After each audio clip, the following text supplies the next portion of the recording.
Eugene Alasagas, how are you, sir?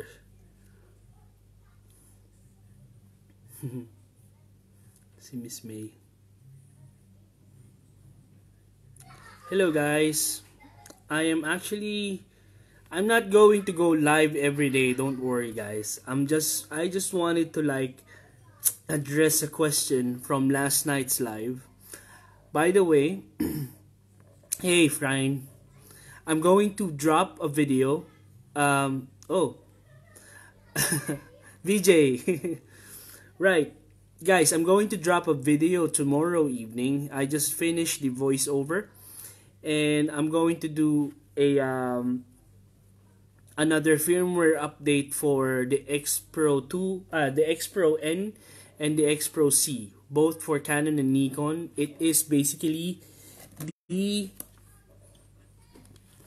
Godox what do you call this? The Godox you may carry on. Wireless trigger, the TTL wireless trigger from Godox. This is the X Pro C and then the X Pro N. Mr. Lionel, how are you, sir? I'm just starting to edit your video, and your video will going to be out on Wednesday, which is a portfolio review for Mr. Lionel Sean Almeida. It is a very, very special treat for you guys. It's a portfolio review that we have done. We have recorded in Jollibee, Dera City Center. And for you guys, I went to Dera City Center. Some of you guys showed up. And thank you very much for those people who showed up. In the future, what we will do is, I'm going to really do a meetup with all you guys. You are all invited for a meetup. I'm going to select a location and select a date. It would be during a weekend, and I'll be happy to see each and everybody and just say hello and just talk about photography and eat nice food, obviously. So tomorrow for Monday random topics, I'm going to drop the Godox wireless trigger, the X Pro C and the X Pro N.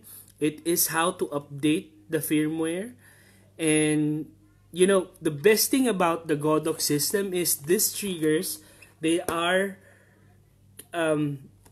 compatible with all your Godox flashes, the ones that you have bought in the past and the ones that you're gonna buy in the future. That's why it is a really good investment to have a really crossover system through all your flash needs, your lighting needs. Even the thing that I have not asked is the almost both the same. Hey man, what's up? Mr. Zen Batala. Yes, how are you, sir? Thank you. What I'm trying to say is, I'm not really sure if it's also compatible with the continuous light system. Well, in retail, I'm not sure how much these are. Yeah, okay. In retail, inclusive of VAT, is 314 dirhams, which is available in what do you call this, in advanced media trading. 314. So I'm sure there would be, you know, some further discounts on this. And you know, I'm loving it, because back in the days when you're doing photography, especially when you're doing battery photography, with my, you know, the old days with the broncolor, and you know, we had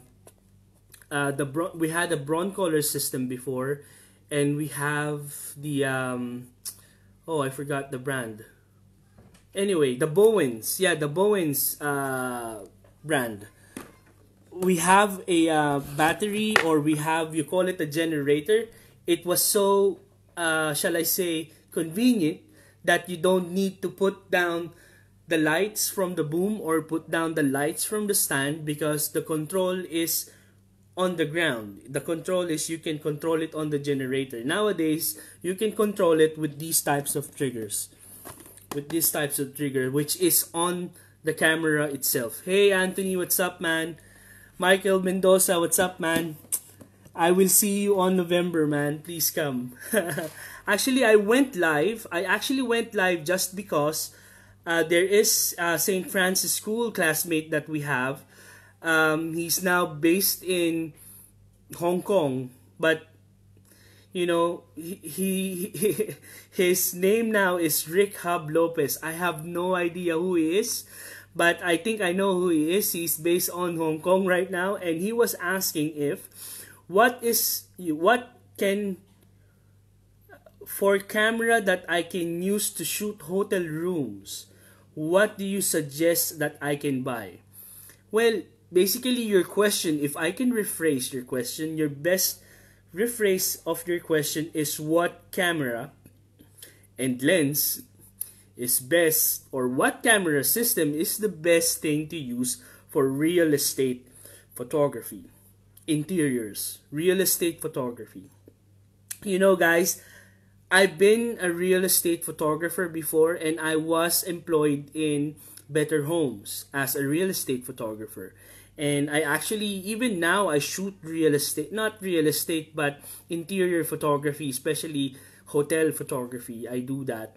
And I do a lot of rooms.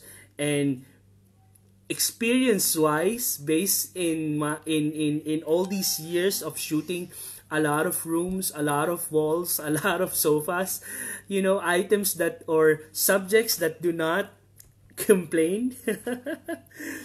I mean, you get used to things, and you get, you know, there's like different tricks in, you know, in the toolbox that you can use when you're going to do interior photography.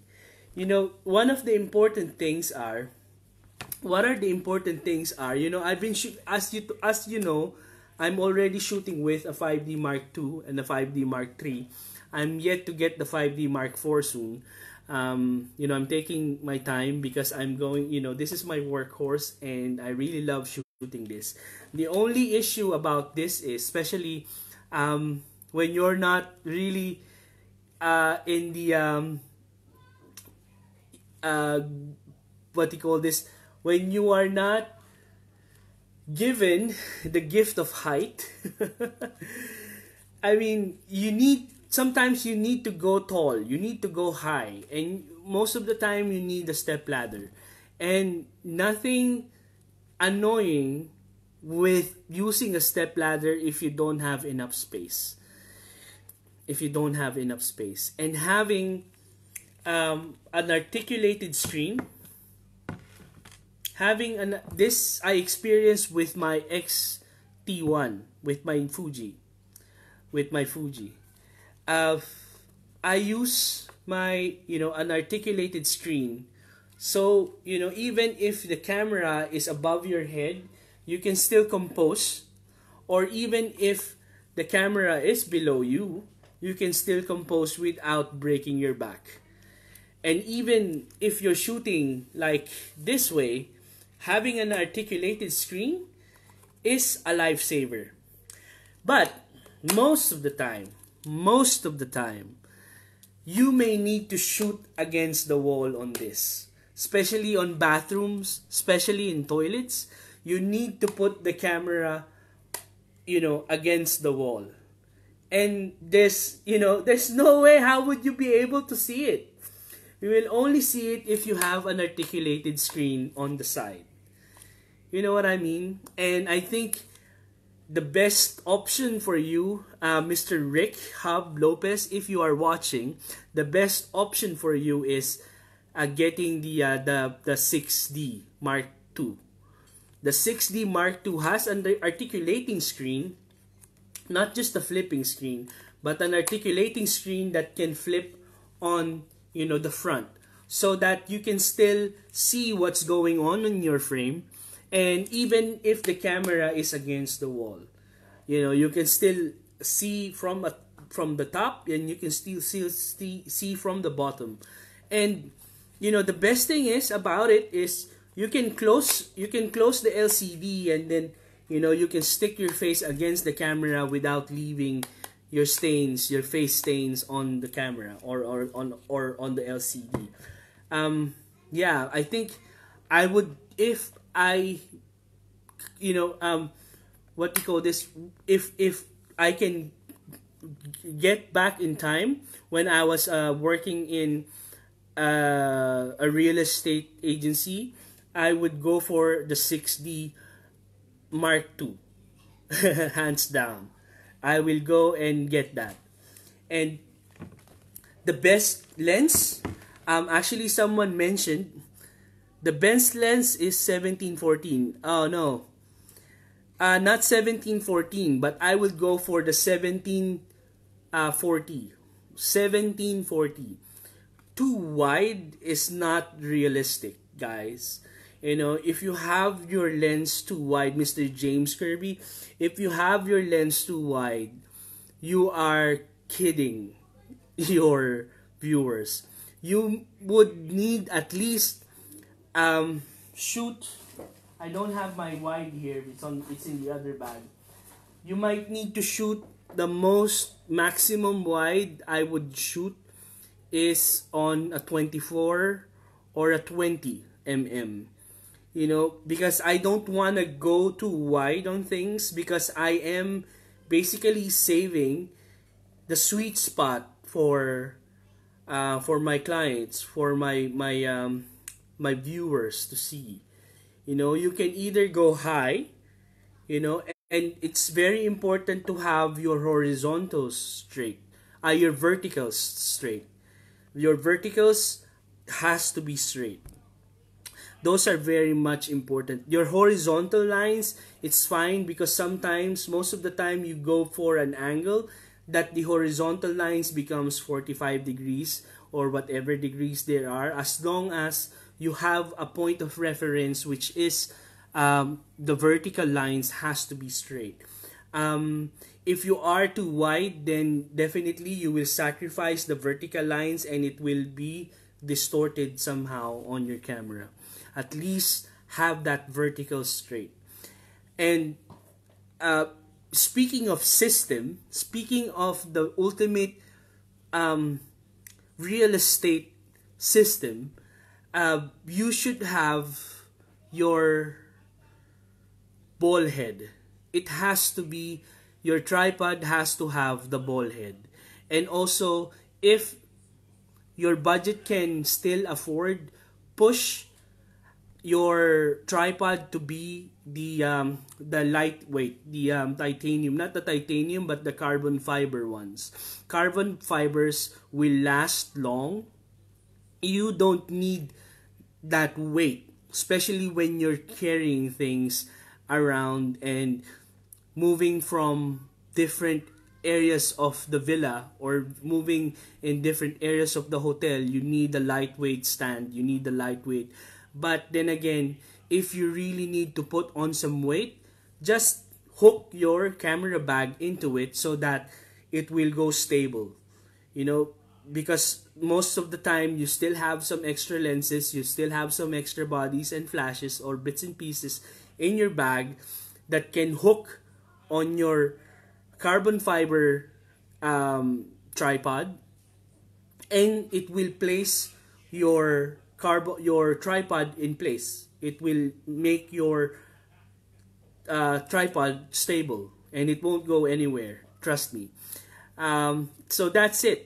So you have three different systems. I mean, I'm not talking about just I'm just talking about just the system. I'm not talking about just with the lights. But having a portable light system like the Godox AD600 Pro or the AD600 or the AD400 Pro in your bag, it's a very useful system. You will just have, you know, your camera bag and your flash inside your trolley, and then you will have a duffel bag that has your carbon fiber tripod and your a single light stand will do, you know, and then you have just a single head. That is the ultimate mostly an ideal setup for real estate photography. One light, maybe, a couple of speed lights that can trigger, those are because sometimes when you're shooting a wide room with different pockets of shadows, you can fill in using your speed lights also. And then you will have your 400 watts or your 600 watts to light up the whole room, making the outside also visible because you are exposing the light from the outside and you are compensating the interior with your flash bulb, with your flashlight, with your shall I say, with your strobe. So go back. So you basically have who? Okay, hey, Sir Robert, kamusta? Mark Nogueras, J. Roos. Okay, elaborate why use a ball head instead of three-way heads. Okay, why three-way heads? Why not the three-way heads? I love the three-way heads, but the three-way heads, a certain um they have a certain purpose. I would go for three-way heads if I'm shooting food, if I am shooting what do you call this? If I am shooting products, most of the time I actually also have the ball head that turns. That turns also. Yeah, also that three-way head. I do have those, but they're so difficult to load and it hurts my hand every time I load it. The Manfrotto thing, the Manfrotto guys, you need to like change that. It hurts my hand and I broke it. I have those articulating heads and I love it because you can easily get that what do you call this? You can easily slowly get that shall I say in a particular angle that you can slowly adjust it. I know what you're talking about, the three head articulating head. Three but the ball head, in I fell in love with the ball heads because right now I bought a ball head and I can easily adjust it also because it's a smooth adjustment. I can easily find my horizontal line with no problems. It's just the way of getting used to it. It's just the three-way articulating heads. I find it not practical because first, the base is too wide that when you put your camera in it, you need to remove it so it fits in your bag. And also when you're placing it and removing it, it hurts my hand. Also, I broke I don't know how I can explain it to you guys, but I broke the system, the clip when you clip it so it looses. I broke that because it's made out of lead, and it broke on my hand for some reasons, and I'm asking them to fix it, and it will cost another, another head. They are charging me another 300 400 dirhams. So I went to get the ball head so that it's so easy, it fits in your bag, so no complication, it fits in your bag. It uses this type of adapter, which I do have a lot of these, and yeah, there's no problem. That's why I choose that. But maybe what you're trying to say, if you have a heavier camera, then the three-way articulating head is much more, practical to use. If you have a heavier camera, maybe if you're using a large format or a medium format, then you have to go for the three-way articulating head. And also, definitely, you may have a bigger tripod bag. The three-way head, I have those, but I need to like unscrew the levels, and the rubbers came out loose now, that I need to like remove them before keeping it in the bag. And that's it. I just find it very inconvenient. For beginners, what you should buy. I went live. Lester, what's up, man? I have a live video. You have to check it out. I discussed the most beginner camera. Go for, if I would suggest you, man, since you travel a lot, Mr. Lester, since you travel a lot, and since you go and you do a lot of videos, go for an articulating screen with a mirrorless system and an articulating screen, not just like this, but an articulating screen that you can see yourself also, so that you know what are you taking videos of on your background, so you see your framing while talking on the camera. I mean, you can do that always with your phone, with your, if you get a chance to get that Huawei, the Huawei P2, then that's good enough also, because I know Mr. Lester, you do a lot of, he does a lot of content when he travels.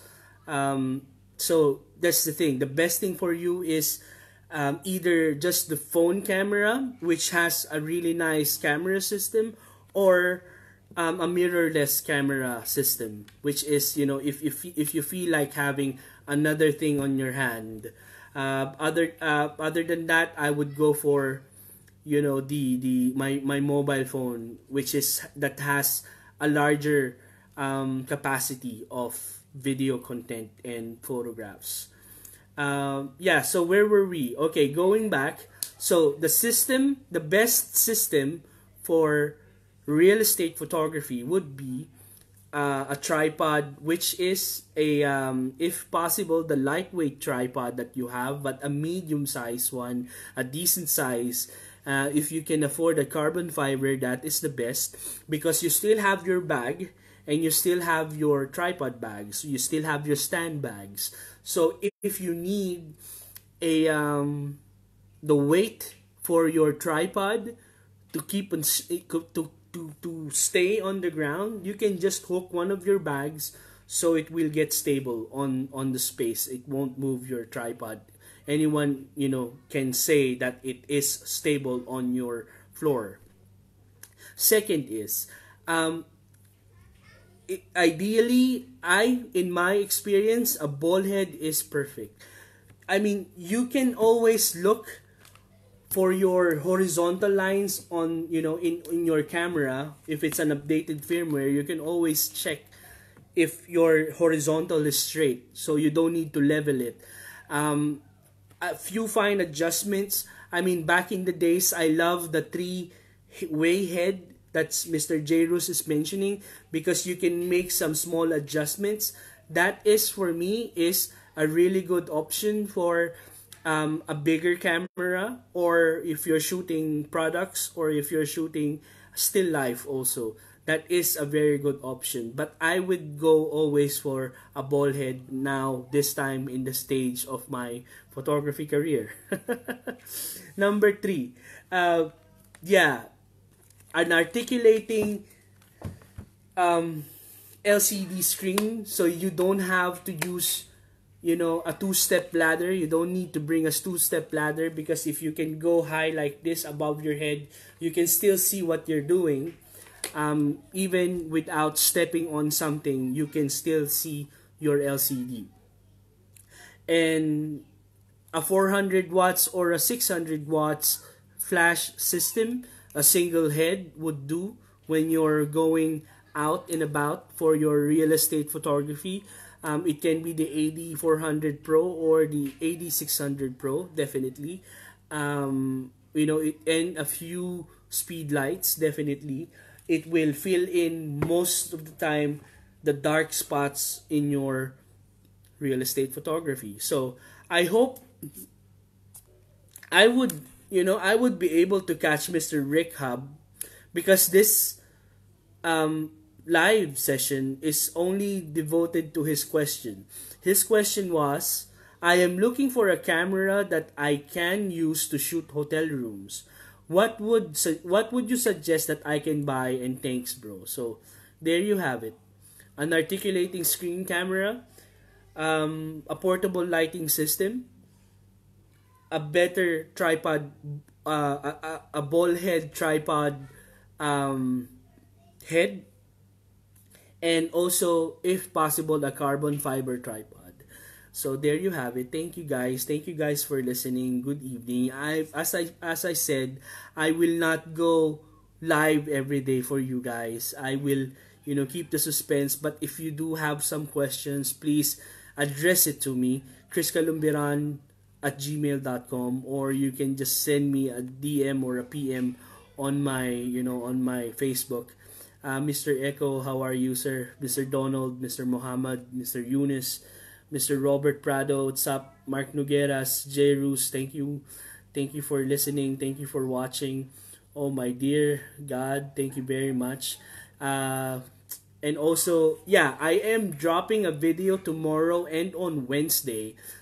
Tomorrow, I'm dropping the video for the Monday random topics. I am doing the firmware review for the X Pro C and the X Pro N for the Godox.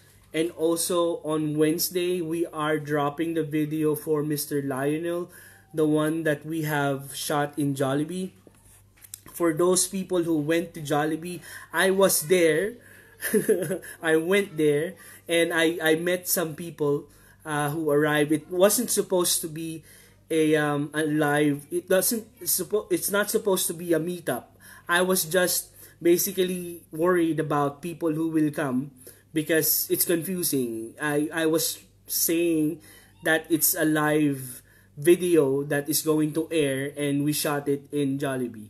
But then next time what we will do is we will going to schedule a meetup. We will going to schedule a proper meetup in a location during the weekends or after office, and then we will take it from there.